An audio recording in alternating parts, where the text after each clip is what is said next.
예, 저희 계속해서 신명기 공부하도록 하겠습니다. 먼저 잠깐 기도하겠습니다. 하나님 아버지, 주님께서 저희를 구원해 주실 뿐 아니라 또 상속 유업도 약속해 주심으로 인해 감사드립니다. 저희가 주님을 다시 만나는 그 복된 소망을 가지고 이 세상에서 정말 아무것도 염려하지 않고 정말 오직 주님만을 바라보며 살 수 있도록 도와주시기 원합니다. 예수님의 이름으로 기도드렸습니다. 아멘. 예, 오늘 저희 신명기 본문은 9장입니다. 9장 24절부터 29절까지 보겠습니다. 이렇게 되어 있죠. 내가 너희를 안 날부터, 모세가 가나안에 들어가기 전에 이스라엘 백성에게 하는 말이죠. 내가 너희를 안 날부터 너희가 주를 거역하였느니라. 주께서 전에 너희를 멸하리라고 말씀하셨으므로 내가 처음에 엎드린 것처럼 밤낮으로 40일 동안 그렇게 주 앞에 엎드리고 그런 까닭으로 주께 기도하여 이르되 오 주 하나님이여, 주께서 주의 위대하심으로 구속하시고 강력한 손으로 이집트에서 데리고 나오신 주의 백성 곧 주의 상속 백성을 멸하지 마옵소서. 주의 종들인 아브라함과 이삭과 야곱을 기억하사 이 백성의 완고함과 사악함과 죄를 보지 마옵소서. 그 땅 곧 주께서 우리를 데리고 나오신 그 땅이 말하기를 주가 그들에게 약속한 땅으로 그들을 데려갈 능력도 없고 그들을 미워함으로 광야에서 그들을 죽이려고 그들을 데리고 나왔나이다 할까 염려하나이다. 그럼에도 그들은 주께서 주의 강력한 권능과 뻗은 팔로 데리고 나오신 주의 백성 곧 주의 상속 백성이니이다 하였노라. 예, 이스라엘 자손이 금송아지를 만들어서 주님 앞에서 극도로 가증한 죄를 범했을 때 주님께서 그들을 멸하려고 하셨습니다. 그러자 모세는 이스라엘 백성을 위해서 중보하면서 주님께 그들이 주님의 상속 백성이란 점을 들어서 이제 탄원을 했죠. 예, 이번 시간에는 하나님께서 각 민족들에게 약속해 주신 상속 유업에 관해서 살펴보려고 합니다. 예, 하나님께서 우리를 위해서 십자가 위에서 죽으셨죠. 예수님께서 우리를 위해서, 우리의 죄를 대속하기 위해서 십자가 위에서 죽으셨습니다. 하지만 주님께서는 죽기만 하신 것이 아니라 다시 살아나셨죠. 주님의 죽음을 통해서 새로운 상속 언약을 시작하셨습니다. 히브리서 9장 13절부터 이렇게 되어 있습니다. 황소와 염소의 피와 암송아지의 죄를 부정한 자들에게 뿌려 육체를 거룩히 구별하고 정결하게 하거든 영원하신 성령을 통해 자신을 점없이 하나님께 드린 그리스도의 피는 너희 양심을 죽은 행위로부터 얼마나 더 많이 깨끗하게 해서 살아계신 하나님을 섬기게 하겠느냐.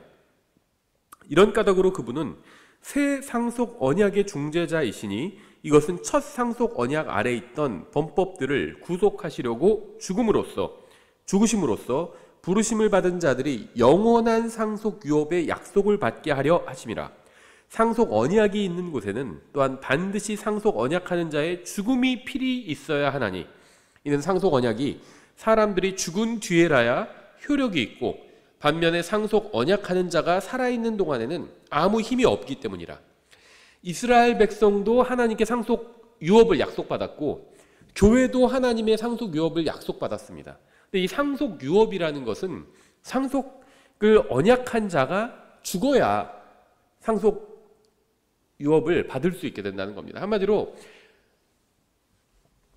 유언한 사람이 죽어야지 이 상속이 계시가 되는 거죠. 사람이 죽어야 상속이 계시됩니다. 사람이 죽기 전에는 상속이 계시되지가 않죠. 성경은 우리가 진리의 말씀을 바르게 나누어 연구해야 한다고 말씀합니다. 디모데후서 2장 15절이죠. 너는 진리의 말씀을 바르게 나누어 너 자신을 하나님께 인정받은 자로 부끄러울 것이 없는 일꾼으로 나타내도록 연구하라, 이렇게 말씀하고 있어요. 근데 단순히 말씀을 나누는 것과 또 바르게 나누는 것에는 엄청나게 큰 차이가 있습니다. 성경을 바르게 연구하기 위한 가장 큰 기초 중에 하나는 교리가 적용되는 사람을 나누는 겁니다. 하나님께서는 서로 다른 무리의 사람들에게 서로 다른 말씀을 주셨습니다. 주님께서는 언젠가 이 세상에 왕국을 세우실 겁니다. 주님께서 2000년 전에 사람의 몸을 입고 이 세상에 오셨을 때 이스라엘 백성은 주님을 메시아로 받아들이기를 거부했습니다. 그들은 주님을 왕으로 인정하지 않고 오히려 십자가에 못 박으라고 외쳤습니다. 그래서 주님께서는 이스라엘을 그대로 내버려 두시고 예수님을 구원자로 믿고 구원받은 사람들의 모임인 교회를 통해서 이제 새로운 일을 시작하셨죠. 주님께서 교회를 통해서 새로운 일을 시작하셨다고 해서 이스라엘을 완전히 버리시거나 그들에게 주신 약속이 교회에게 적용되는 것은 아닙니다. 히브리서는 분명하게 상속 언약은 언약한 자가 죽은 후에야 효력이 생긴다고 말씀합니다.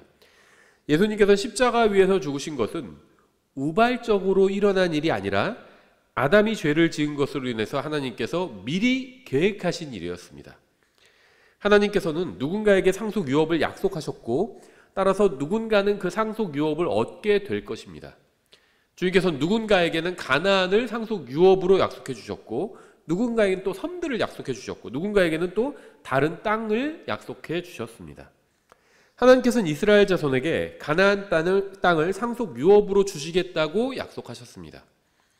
1500년 후에 이스라엘 자손들은 예수님을 십자가에 못 박으라고 외쳤죠. 근데 그렇다고 해서 하나님께서 놀라시거나 당황하지 않으셨어요. 하나님께서는 이러한 일이 일어날 줄 미리 아셨기 때문에 계획을 수정하실 필요가 전혀 없었습니다. 그러니까 하나님은 계획을 세우셨는데 그 계획을 수정하신 적이 없어요. 이스라엘 백성이 예수님을 거부했다고 해서 하나님께서 깜짝 놀라시거나 계획을 황급히 수정하신 것이 아니라는 겁니다. 창세기 3장에서 아담이 인간 세상에 죄를 들여온 이후에 누군가 반드시 그 죄값을 갚아주고 인간을 죄에서 해방시켜 줄 필요가 있었습니다. 예수님은 유대인들의 계획으로 인해서 십자가에 못 박혀 죽으신 것이 아니에요. 예수님은 실패자가 아닙니다. 오히려 예수님의 죽음은 하나님께서 미리 말씀하신 성경의 예언을 성취하신 것이었습니다. 그러니까 예수님이 십자가에서 죽으신 것은 유대인들의 계획으로 인한 것이 아니라 하나님의 계획으로 인한 것이었다는 겁니다. 물론 예수님을 십자가에 못 박으라고 외친 유대인들은 죄를 지은 거예요. 근데 예수님이 죽으신 것은 유대인들의 계획에 따른 것이 아니라 하나님의 계획에 따른 일이었다는 겁니다. 성경은 바르게 이해하기 위해서는 반드시 진리의 말씀을 바르게 나누어서 연구해야 합니다. 성경에 의하면 하나님께서는 유대인과 이방인과 교회를 서로 다른 민족으로 대하십니다. 주님께서는 이스라엘을 향해서 갖고 계신 계획이 있었고 그 계획을 바꾸신 적이 없어요. 이스라엘을 향한 계획이 실패해서 교회를 통해서 그들을 대체하신 것이 아닙니다. 처음부터 이스라엘을 향한 계획과 교회를 향한 계획을 가지고 계셨습니다. 하나님께서는 처음부터 끝까지 자신의 계획 전부를 알고 계셨고 또 그대로 실행하셨습니다. 저는 칼빈주의 예정론을 믿지 않아요. 예정론은 비성경적인 이교주의에 불과합니다. 하나님께서는 여러분 개인의 인생을 예정해 놓진 않으셨습니다. 많은 그리스도인들이 이걸 혼동하고 있어요. 큰 것, 이 세상의 운명, 민족의 운명은 예정되어 있습니다. 근데 개인의 운명은 예정되어 있지 않아요. 이스라엘, 또 이 세상 민족들, 교회도 민족이죠. 민족의 운명은 예정되어 있습니다. 바뀌지 않아요. 교회의 운명은 바뀌지 않습니다. 근데 개인의 운명은 바뀔 수 있어요. 왜냐하면 개인의 운명은 예정되어 있지 않기 때문입니다. 여러분 개인의 운명은 구원받기 전이나 구원받기 후나 예정되어 있지 않아요. 여러분이 하는 일은 미리 정해진 일이 아닙니다. 여러분이 판단하고 선택한 거예요. 누군가 잘못된 인생을 산다면 그것은 주님께서 그 사람이 그러한 인생을 살도록 미리 정하셨기 때문이 아니라 그 사람이 잘못된 선택을 반복해서 그러한 인생을 살게 된 것일 뿐입니다. 인생이 완전히 망가진 사람들이 있잖아요. 그러니까 하나님께서 그 사람의 인생이 망가지도록 예정하신 것이 아니라는 겁니다. 그 사람이 계속해서 잘못된 선택을 한 거예요. 예를 들면 어떤 사람이 도박으로 재산을 다 날렸다고 한다면 한 번에 날리진 않죠. 도박을 하다가 잃다가 또 따기도 하다가 따니까 또 하죠. 또 하다가 또 조금 땄다가 또 많이 잃고 조금 땄다가 많이 잃고 이게 반복되죠. 그러다가 가진 재산을 다 날리는 거죠. 빚까지 지게 되는 거죠. 도박으로 인생을 예를 드는 거예요. 도박으로 누군가 인생을 날렸다면 하나님께서 그 사람이 인생을 망치도록 예정하신 것이 아니라 잘못된 선택을 반복해서 한 겁니다. 사람이 단 한 번의 잘못된 선택으로 인생이 나락으로 가지 않아요. 잘못된 선택을 반복합니다. 도박해서 돈을 날렸어요. 가지고 온 돈을 날렸어요. 그럼 어떻게 해야 되죠? 아, 이건 돈을 벌 수 없구나. 나 이거 하지 말아야겠다. 돌아가서 열심히 일하면 되잖아요. 한 번의 선택으로 인생이 완전히 망가지진 않아요. 근데 계속 잘못된 선택을 반복하는 겁니다. 사람이 살면서 저마다 다르지만 예수님을 믿을 수 있는 기회가 한 번만 있었던 것이 아니죠. 70년 살면요, 70년 동안 기회가 있었어요. 매번 거절한 겁니다. 그래도 결국 지옥으로 가는 거예요. 누군가 인생이 망가졌다면요, 하나님께서 그렇게 되도록 예정하신 것이 아니라 그 사람이 반복해서 잘못된 선택을 계속한 겁니다. 그래서 인생이 망가진 겁니다. 하나님께서 민족들과 세상의 미래는 정해놓으셨고 계획대로 이루어지게 하셨습니다. 주님께서는 레위인들의 상속 유업이 되실 겁니다. 레위인들은 메시아와 특별한 관계가 있어요. 주님께서는 나일강과 유프라테스와 아라랏 사이의 모든 땅을 이스라엘 자손에게 상속 유업으로 주셨습니다. 나일이 서쪽 경계죠. 유프라테스가 동쪽 경계고 아라랏이 북쪽 경계가 되겠죠. 이 땅을 엄청난 중동 전체의 땅이에요. 이 땅을 하나님께서는 이스라엘 백성에게 상속 유업으로 약속해 주셨습니다. 이스라엘과 유다는 주님의 상속 유업이죠. 또 그리스도와 함께 세상에서 1000년 동안 통치하는 것과 또 새 예루살렘에서 영원히 통치하는 것은 다시 태어난 그리스도인들에게 주신 상속 유업입니다. 교회와 이스라엘은 서로 다른 상속 유업을 약속받았습니다. 신명기 10장에 이렇게 되어 있어요. 10장 8절. 그때 주께서 레위 지파를 구별하사 주의 언약궤를 매게 하시고 주 앞에 서서 그분을 섬기며 그분의 이름으로 축복하게 하셨으므로 이날까지 그 일이 지속되었느니라. 그러므로 레위는 자기 형제들과 함께 나누는 몫이나 상속 재산이 없고 주 내 하나님께서 그에게 약속하신 바와 같이 주께서 그의 상속 재산이시니라. 레위인들에게는 주님께서 상속 유업이 되신다, 이렇게 말씀하고 있죠. 하나님께서는 이스라엘 12지파 중에 레위인들을 선별하셔서 특별한 지파로 만드시고 요셉의 두 아들을 두 지파로 만드셔서 이스라엘이 레위인들을 제외하고도 12지파가 되게 하셨습니다. 또 여호수아 시대에 이스라엘이 가나안의 일부를 정복하고 땅을 나누었을 때 레위인들은 거의 아무것도 얻지 못했어요. 예수님께서 천년왕국에서 가나안 땅을 나누실 때에도 그들은 땅을 얻지 못할 것입니다. 그들의 상속 유업은 처음부터 땅이 아닌 주님 앞에서 섬기는 것이었기 때문이죠. 그들의 상속 유업은요, 성막에서 섬기는 것, 또 제단과 또 성전에서 섬기는 것이 레위인들의 상속 유업이었습니다. 이제 레위인들도 천년왕국 때 이 상속 유업을 온전히 받게 될 것입니다. 이스라엘은 교회가 아니고 교회는 이스라엘이 아닙니다. 그런데 자신이 교회에게 속했다고 하면서 결혼도 하지 않고 독신으로 수도원에 살면서 자신이 레위인을 계승했다고 생각하는 자들이 있어요. 로마 카톨릭 수도승들이죠. 그들은 교회가 이스라엘을 계승했기 때문에 교회에도 사제가 있어야 한다고 주장을 합니다. 그들은 교회가 이스라엘을 완전히 계승하고 대체했기 때문에 이스라엘에게 주신 주님의 약속과 또 상속 유업은 교회가 이어받아야 한다, 이렇게 이제 주장을 하죠. 근데 교회는 이스라엘과 관련이 없습니다. 또 이스라엘의 상속 유업과도 관련이 없어요. 신약교회의 목사는 레위인이 아닙니다. 어느 교파에 속한 교회건 교회의 장로나 감독도 레위인이 아닙니다. 가톨릭의 사제도 레위인이 아닙니다. 오직 이스라엘 민족에 속한 혈통적인 레위인만이 레위인이에요. 혈통적으로 레위 지파에 속한 사람이 아니면 결코 레위인이 아닙니다. 레위인들은 주님의 임재 앞에 나중에 거하면서 주님을 섬기게 될 겁니다. 이게 레위인들의 상속 유업이에요. 지금 중동에서 일어나는 일은 성경의 예언과는 직접적인 관련은 없습니다. 이스라엘과 아랍이 싸운다고 해서 주님의 재림이 임박한 것이 절대 아닙니다. 그러니까 저는 주님의 재림이 임박하지 않았다, 이런 얘기를 하는 게 아니에요. 주님께서 언제든지 공중으로 오실 수 있습니다. 공중 재림이 휴거죠. 지상 재림이 이제 소위 말하는 재림이죠. 주님의 재림은 언제든지 일어날 수 있어요. 휴거는 언제든지 일어날 수 있습니다.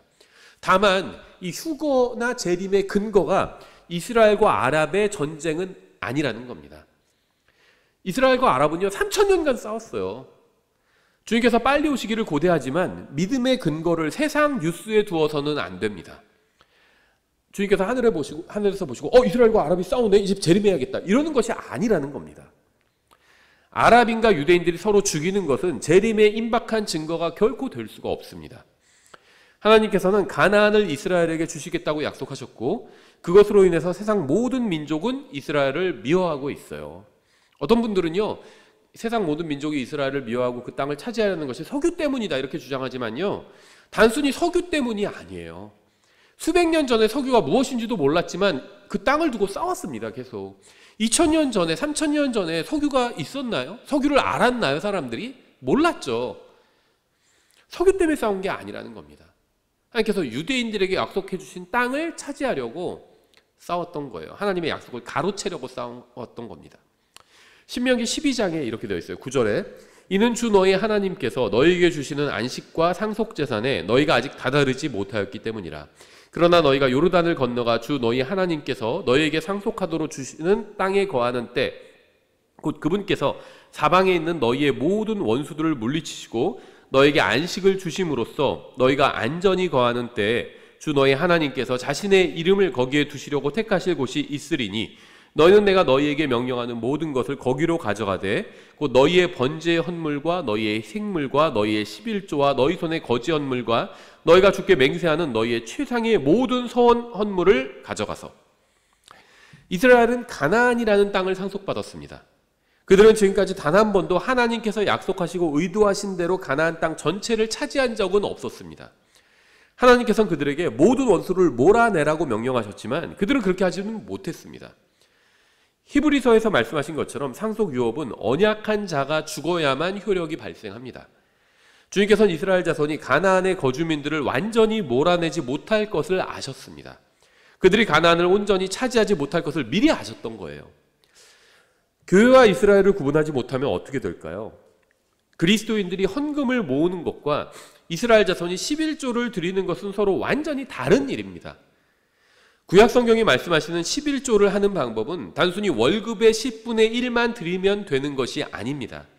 이스라엘은 3년에 한 번씩 예루살렘에 모여서 11조를 드려야 했습니다. 하지만 교회는 그런 식으로 11조를 하지 않죠. 이스라엘은 11조를 하지 않으면 땅에서 쫓겨날 수 있지만 교회는 그렇지 않습니다. 11조를 하지 않는다고 해서 교회에서 그리스도의 몸에서 쫓겨나지는 않는다는 겁니다. 구약시대에 하나님께서는 성전에서 이스라엘 자손과 만나 주셨지만 신약시대에 하나님께서는 믿는 사람들 안에 거하십니다. 그래서 마음으로 내 안에 거하시기 때문에 성령님께서 마음으로 하나님과 교제를 나눌 수가 있어요. 우리는 신약 교회로서 3년에 한 번씩 예루살렘으로 가서 11조를 바칠 필요가 없습니다. 우리는 교회로서 매주 첫날 함께 모여서 주님께서 우리를 번성하게 하신 것 중에서 다시 주님께 돌려드리는 거예요. 그래서 우리는 때로는 주님께 11조보다 더 드릴 때도 있는 거죠. 이 상속 유업만 살펴봐도 이렇게 이스라엘과 교회가 다르다는 사실을 분명하게 알 수 있습니다. 상속 유업이 다른 이유는 대상이 되는 사람이 다르기 때문이에요. 신명기 32장 7절에 이렇게 되어 있습니다. 옛날을 기억하라. 많은 세대의 횟수를 깊이 생각하라. 내 아버지에게 물으라. 그가 내게 보여주리라. 내 장로들에게 물으라.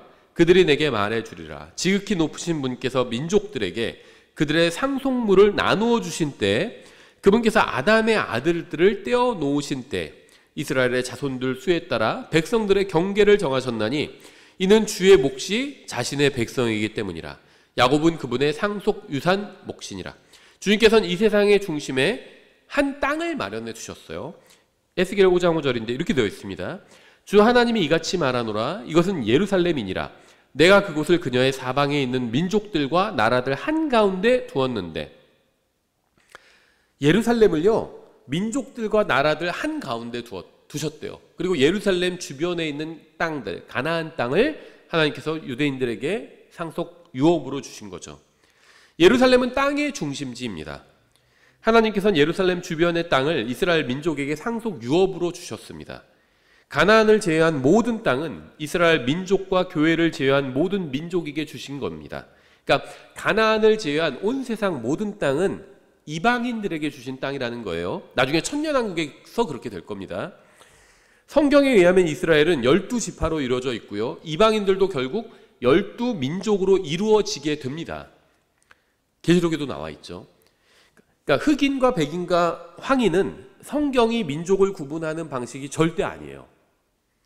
나중에 이 세상엔 12민족이 있게 될 것입니다. 이스라엘을 제외한 12지파로 이루어진 이스라엘이 있고요. 12민족으로 이루어진 이방인들이 있죠. 대환란이 끝나면 이방인의 12민족이 어떻게 구성되는지가 드러나게 될 겁니다. 이스라엘을 도운 세상의 12민족이 천년왕국에 참여하게 될 것입니다. 리비아, 이집트는 이 12민족에 포함되겠죠. 이게 꼭 지금 국가와 일치하지는 않아요. 에스겔서 47장 13절 주 하나님께서 이같이 말씀하시느니라. 땅의 경계는 이러하니라. 너희는 그 경계에 의거하여 이스라엘의 12지파에 따라 그 땅을 상속하되 요셉은 두 몫을 차지할지니라.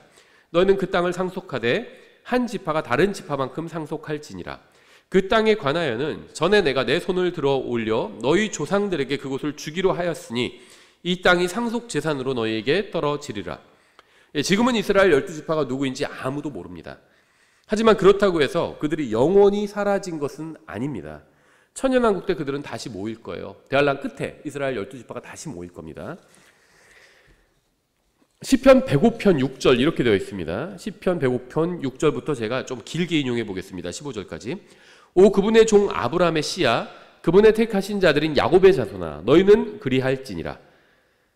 그리할지어다. 그분은 주 우리의 하나님이시니 그분의 판단의 규범들이 온 땅에 있도다.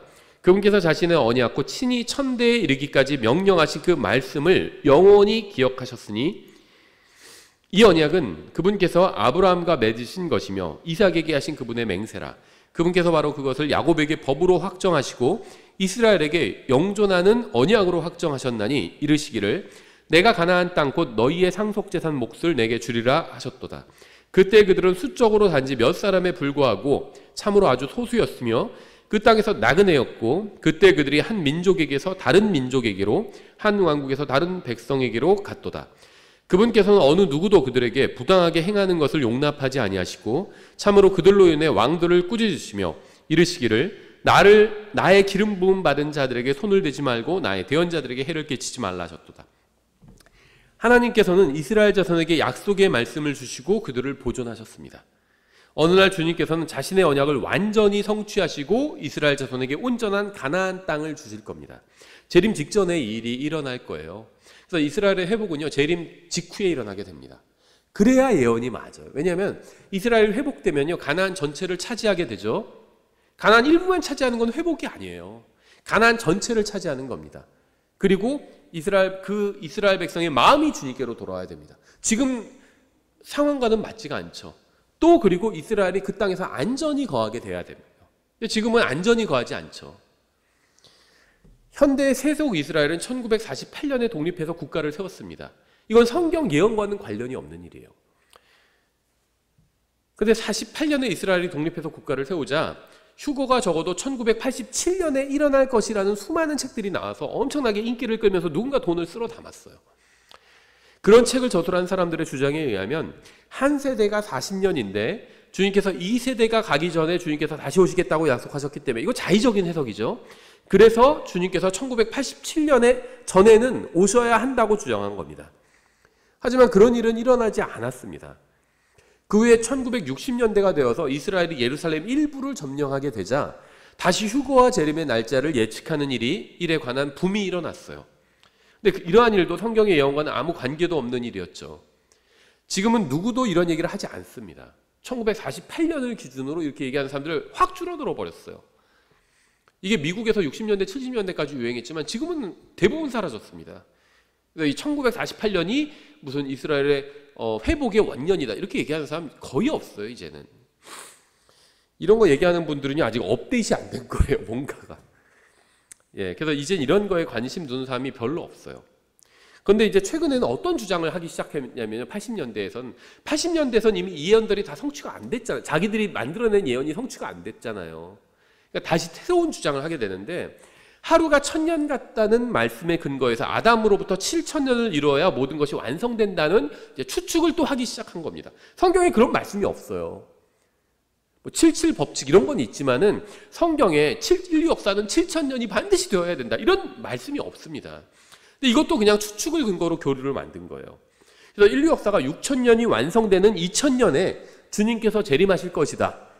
따라서 환란이 7년이니까 1993년에 휴거가 일어날 것이다. 이런 주장을 하는 사람들이 또 나왔습니다. 93년에 휴거가 일어나지 않자 우리 달력이 잘못된 것이고 정확하지 않아서 그런 거다. 그래서 94년에는 휴거가 일어날 것이다. 이런 주장하는 사람들이 있었어요. 근데 이것도 빗나가자 유대인들의 달력이 어쩌고 저쩌고 하면서 95년에 휴거가 일어날 것이다. 뭐 이렇게 주장했습니다. 그런데 다 일어나지 않았죠. 이런 일들 모두가 지나가 버리고 말았습니다. 잘못된 거죠. 휴거의 날짜는 알 수가 없어요. 이걸 날짜를 누군가 찍는 그 자체로 그 사람은 잘못된 겁니다. 몇 년 내로 오실 것이다. 이런 주장을 하는 사람도 다 잘못된 사람들이에요. 그 사람이 무슨 킹제임 성경을 믿고 뭐를 믿고 그건 상관없어요. 몇 년 내로 오실 것이다. 이런 주장을 하는 사람들은요, 진리에서 빗나간 겁니다. 몇 년 내로 주님께서 오셨으면 좋겠다. 이거는 괜찮아요. 근데 몇 년 내로 오실 것이다. 이거는 잘못된 겁니다. 그건 아무도 몰라요. 몇 년 내로 오실지, 오늘 오실지, 100년 후에 오실지 이건 아무도 모릅니다. 성경이 말씀하시는 세대는요, 기간을 의미하지 않아요. 성경에서 세대는 후손, 즉 사람들을 의미합니다. 히브리인들은 아브라함의 세대예요. 인류는 아담의 세대입니다. 예수님께서 유대인들을 가리키시면서 이 세대가 지나가기 전에 말씀하신 일들이 이루어질 것이다라고 하신 것은요, 주님의 말씀이 성취되기 전에는 유대인들이 모두 다 사라지지 않을 것이라는 의미예요. 유대인들의 안전을 보장해 주신 거죠. 그래서 유대인들은요, 가나안 땅을 상속 유업으로 받았습니다. 유대인들을 제외한 모든 민족, 나중엔 궁극적으로 12민족이 될 텐데요. 이 12민족은 가나안을 제외한 모든 땅을, 온 세상을 상속 유업으로 받게 될 것입니다. 계시록에 나와 있죠. 이제 그리스도인들의 상속 유업을 살펴볼 텐데요. 골로새서 3장에 이렇게 되어 있죠. 그러므로 너희가 그리스도와 함께 일으켜졌거든 위에 있는 그것들을 추구하라. 거기에는 그리스도께서 하나님 오른쪽에 앉아 계시느니라. 위에 있는 것들에 너희의 애착을 두고 땅에 있는 것들에 두지 말라. 이것은 이스라엘이 아닌 교회에게 주신 상속 유업에 관한 말씀입니다. 주님께서 교회에게는 땅에 있는 것에 애착을 두지 말라고 말씀하셨지만 이스라엘에게는 그런 말씀을 하신 적이 없어요. 구약의 예언서들을 보면요, 어디에서도 이스라엘 백성에게 땅에 있는 것에 애착을 두지 말라 이런 말씀을 하신 적이 없습니다. 그들에게는 땅을 상속 유업으로 약속해 주셨기 때문이에요. 이스라엘 자손은 하늘에 애착을 두지 않습니다. 구약 성경에선 이스라엘 백성에게 너희는 하늘에 애착을 두라 이런 말씀을 하신 적이 없어요. 그들의 상속 유업은 하늘이 아닌 땅에 있기 때문입니다. 이와는 반대로 교회는 땅에 애착을 두지 않아요. 교회의 상속 유업은 하늘에 있기 때문입니다. 골로새서 3장 23절 또 너희가 무슨 일을 하든지 마음을 다해 주께 하듯 하고 사람들에게 하듯 하지 말라. 너희가 상속 유업의 보상을 주께 받을 줄 아나니 너희는 주 그리스도를 섬기느니라. 우리는 상속 유업을 받게 되는데 우리의 상속 유업은 하늘에 있습니다. 유대인들의 상속 유업은 가나안 땅에 있고 교회의 상속 유업은 하늘에 있어요. 베드로전서 같은 일반 서신이 대환란 때 유대인들을 향한 환란 서신이라고 생각하는 사람들이 있습니다. 하지만 절대 그렇지 않아요. 이거는 베드로전서 읽어만 봐도 알 수 있어요. 베드로전서 1장 3절에 하나님 곧 우리 주 예수 그리스도의 아버지를 찬송할지어다.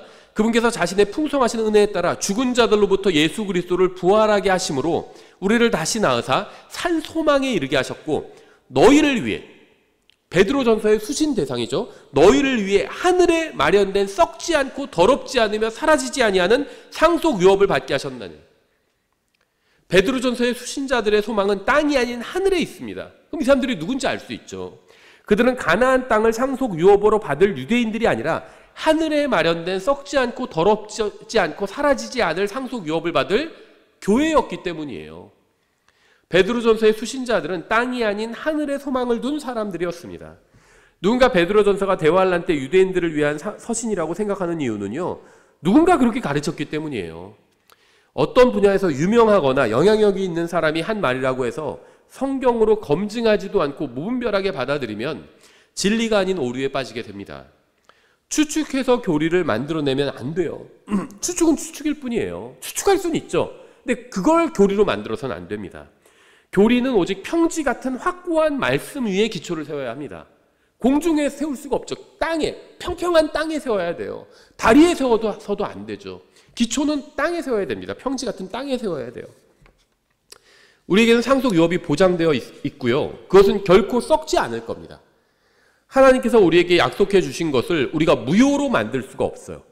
그러니까 이 상속 유업은요, 구원받은 사람들에게, 하늘에 있는 상속 유업은 구원받은 사람들, 교회에게 약속해 주신 건데요. 이거는요, 하나님께서 하신 일이에요. 그러니까 우리가 썩게 만들 수가 없다는 겁니다. 우리 구원을 잃어버릴 수가 없죠. 왜 그렇죠? 구원은 우리 스스로 얻은 것도 아니고요. 우리가 유지하고 있는 것도 아니에요. 또 우리 손에 달린 것도 아닙니다. 우리가 구원받은 것은 하나님께서 이루신 일이죠.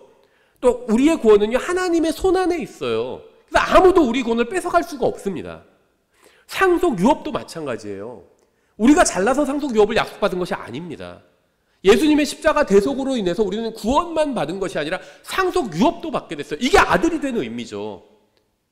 우린 구원받은 이방인이 아니에요. 그러니까 구원받은 남이 아닙니다. 하나님 앞에서. 우리는 구원받은 아들이 되었어요. 구원만 받은 게 아니라 아들도 되었다는 겁니다. 이 아들도 되었다는 것에 상속 유업이 포함되어 있는 거예요.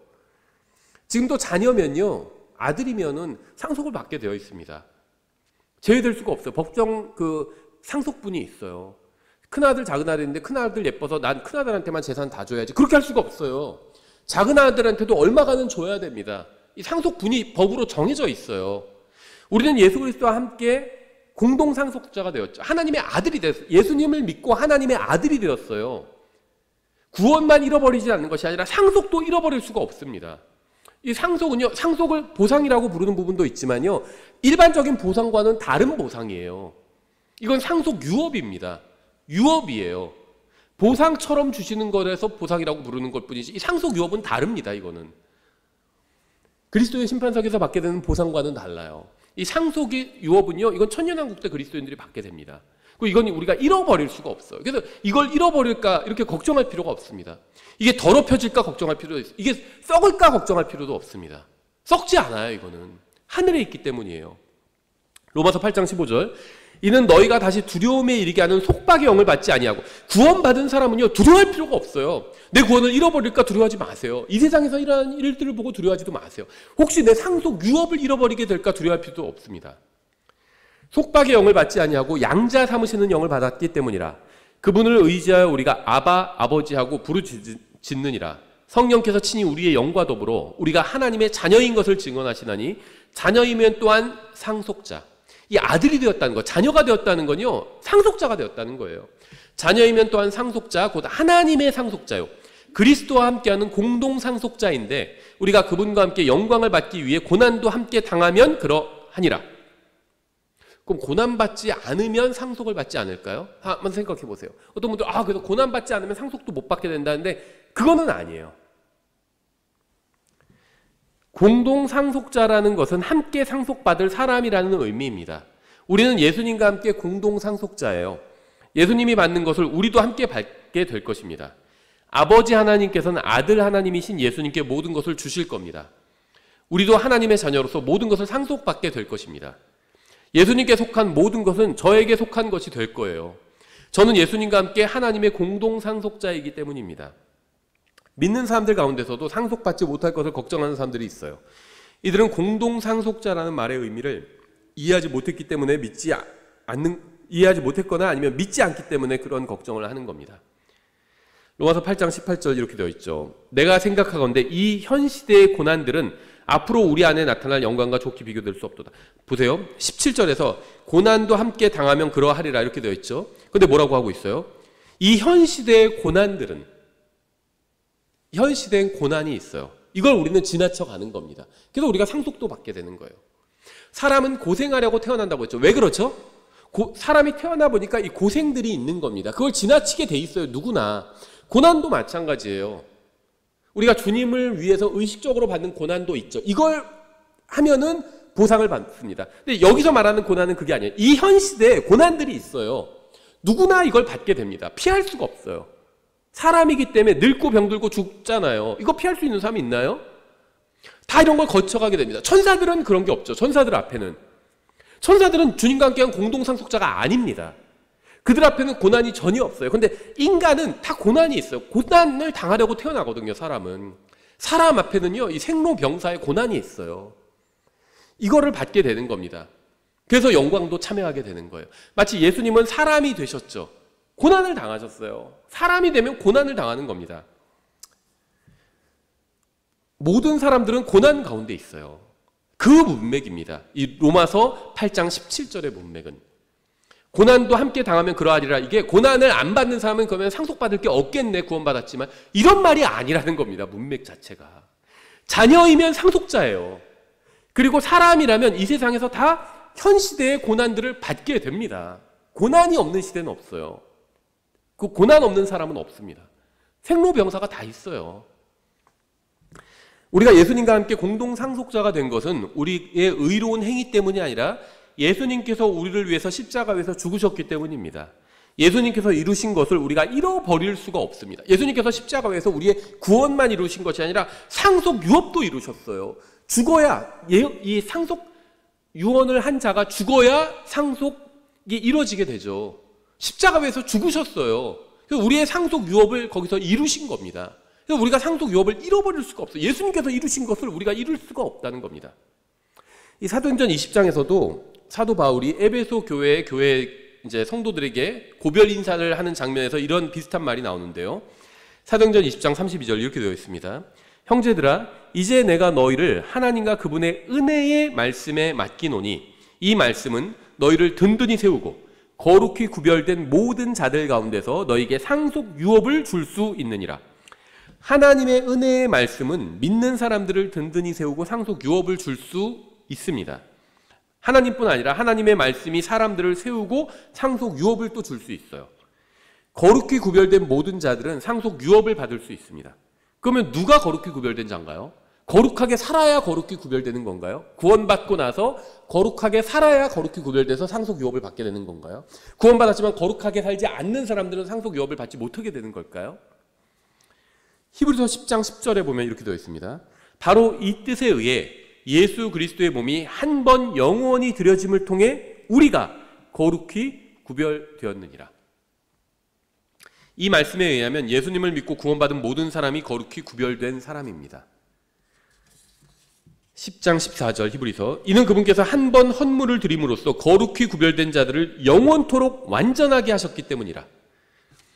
예수님을 믿고 구원받아 거룩히 구별되었다면 그 상태 그대로 영원히 거룩히 구별된 것입니다.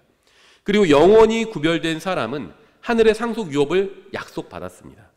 구원받은 사람이 이 세상에서 무슨 일을 하건 그에게 무슨 일이 생기건 상관없이 예수님께서 상속받을 것을 함께 상속받게 될 것입니다.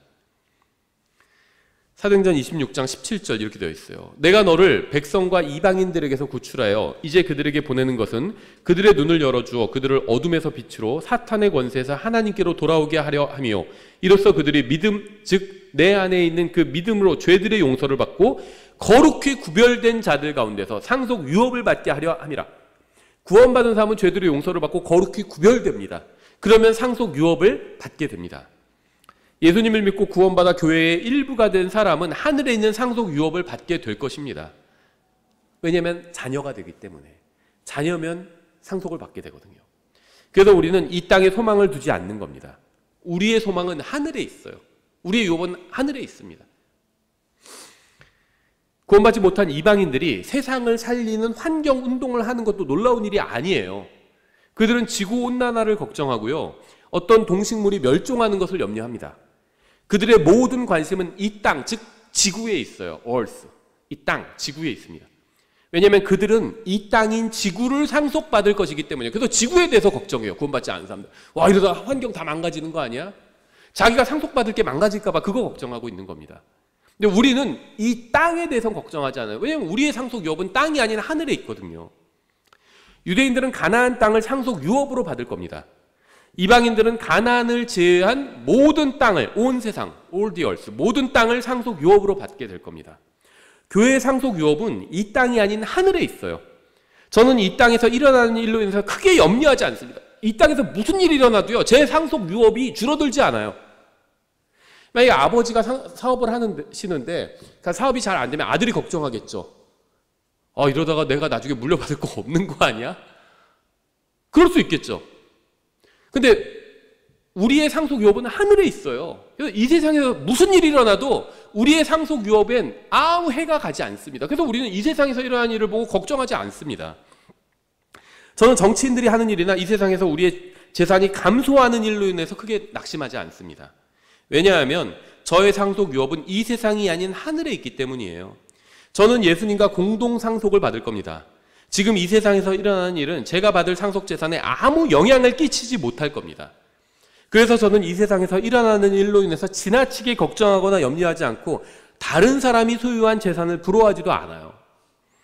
이것이 바로 사도 바울이 이 세상 일로는 아무 염려도 하지 않았던 이유입니다. 그는 이 세상에서 소유한 것이 적다는 이유로 낙심하지도 않았고요. 누군가 자신을 불친절하게 대해도 상관하지 않았어요.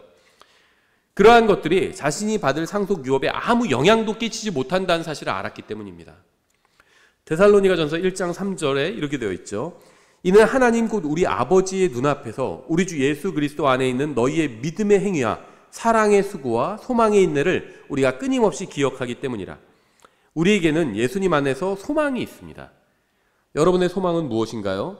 이 세상에서 좀 더 잘 사는 것인가요? 좀 더 많은 돈을 버는 것인가요? 성경적으로 보면 구원받은 사람은 하나님께서 창조하신 모든 것을 상속받게 될 것입니다. 언젠가 여러분은 아담으로부터 물려받은 죄성을 완전히 벗어버리고 하나님께서 만드신 모든 것을 누리며 살게 될 것입니다. 그때 여러분은 썩을 몸을 벗고 영광스러운 몸을 입게 될 겁니다. 여러분의 마음은 그리스도의 마음과 같은 마음이 될 것입니다. 그때 여러분은 죄를 짓지 않게 될 뿐만 아니라 아예 죄를 생각하지도 않고 원하지도 않게 될 거예요. 그때 우리는 예수님과 함께 모든 것을 상속받고 하나님 안에서 진정한 기쁨을 누리면서 영원히 살게 될 것입니다. 레위인들은 예수님을 상속 유업으로 받을 겁니다. 그리스도를. 이스라엘은 가나안을 상속 유업으로 받을 겁니다. 이방인들은 가나안을 제외한 모든 땅을 상속 유업으로 받을 겁니다. 교회는 하나님께서 자신의 아들을 위해서 만드신 모든 것을 그리스도와 함께 상속 유업으로 받을 겁니다. 예수님께서 십자가 위에서 죽지 않으셨다면 누구도 어떤 상속 유업도 받지 못하게 되었을 겁니다. 예수님의 십자가 대속은 단순히 우리의 죄값만 갚아주는 것이 아니라 유대인과 이방인과 교회를 포함한 모든 사람들이 상속 유업을 받게 하는 결정적인 사건이었다는 겁니다. 오늘은 여기까지 하고요. 다음 시간에 10장을 들어가도록 하겠습니다.